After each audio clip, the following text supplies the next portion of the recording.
Hey everyone, my name is Wedge, and man, do we have an insane two-part video for you. Return to Ravnica Standard is coming to an end, so we decided to take a look at the most dominant cards in the format. There are a few things to keep in mind. First, this top 10 only takes performance and impact on the format into account since Theros came out last year. Nothing before that. Second, this list was compiled by counting every single main deck card in every single top 8 from every single Standard, Grand Prix, and Pro Tour. It took hours. The point is, this list isn't about how I feel or what cards I think did best. It's primarily about number crunching. Lastly, you'll be surprised by this top 10. Cards you think should be in there won't be, and cards you think shouldn't be in there just might be. Remember, it's about finishes and impact on the format. I feel like a lawyer right now. By impact on the format, I mean that without this card, the deck it's in would be far less effective and most likely fail outright. Okay, with that adorable disclaimer out of the way, let's begin with our honorable mentions. Yeah, we have 6, so enjoy. We start with Domri Raid. The card provides much needed gas for any monster's variant. His +1 is invaluable and represents one of the only ways that these mid-range, creature-based strategies can recover from a supreme verdict. Losing him post-rotation is going to hurt. Our next honorable mention is a Lifebane Zombie. This is purely out of respect for its raw power against green-white decks. Its showing in main decks was never consistent, but that's to be expected from a card that's meant to be played out of the board. It helped to prevent green-white based mid-range strategies from becoming dominant multiple times this past year. Without it, you can expect cards like Reaper of the Wilds and Brahma's King of Oreskos to be a little better. Elspeth Sun's Champion. I bet you didn't expect to see her on the honorable mention list. I know, you're grumpy. 1. Her numbers were significantly lower over the past year than some of the other cards in blue-white control. 2. Elspeth fits a role that another card would have filled if she wasn't there. She's a late-game win condition for a control deck. There is always one. Blue-white control and its variants still would have existed whether she was printed or not. As I recall, Aetherling was doing just fine without her, just saying. Next up are the Devotion Annoyances, Grey Merchant of Asphodel, Packrat, and Thassa, God of the Sea. These are all stupidly powerful cards. True, the problem is that there are more important cards in each of their respective strategies that push them out of the top 10. We're talking about a format loaded with powerhouse devotion spells. These are all great cards, and they definitely impacted the format, just not as much as the 10 I'm about to talk about. Honorable mentions over, let's get right to our 10th place card. Sphinxes Revelation is a spell that has haunted players for almost 2 years. By itself, it has the ability to turn a game on its head. No one's arguing about the power of this card, trust me, I know it's crazy.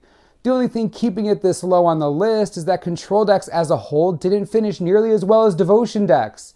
If you took every single control deck that top 8 at a Grand Prix over the last 11 months, you still wouldn't reach the number that mono black devotion or mono blue devotion has reached. Speaking of blue-white control, Supreme Verdict is our 9th place card. It finishes ahead of Revelation because it's a 4-mana uncounterable wrath effect. We've had it for so long, you might have forgotten how fundamentally broken that is. It's at a point where Golgari Charm and Boros Charm are the most played answers for it, and people are now forced to main deck them because viable counters don't really exist. In a world where Mono Blue Devotion as an aggressive strategy cannot counter the best wrath in the format, I'd say that's pretty powerful.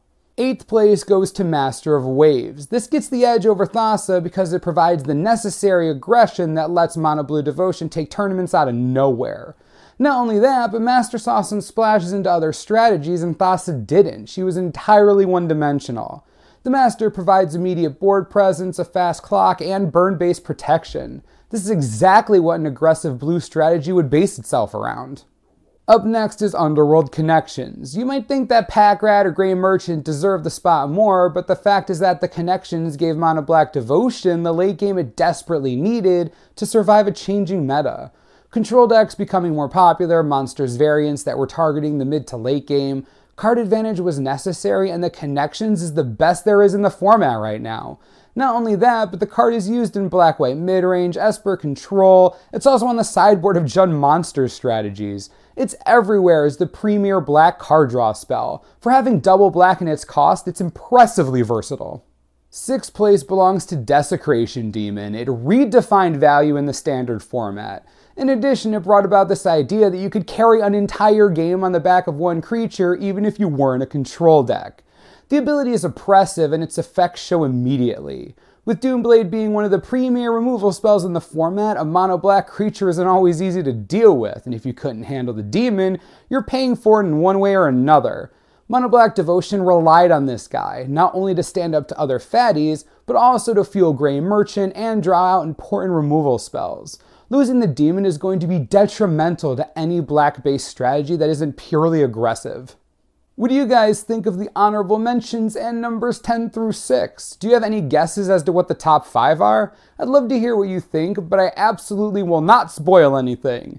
If any of you can guess the order perfectly, maybe I'll send you something. You know what? That sounds cool. Let's do that. Whoever guesses the top 5 in perfect order, you get Mana Source swag. It's basically stickers, but still, they're awesome. Anyways, the video of the top 5 will be out tomorrow, so be on the lookout. As always, subscribe below for the latest and most reliable Magic the Gathering information you could ever need. This is the Manosaurus, I'm Wedge. Thanks for watching, we'll see you next time.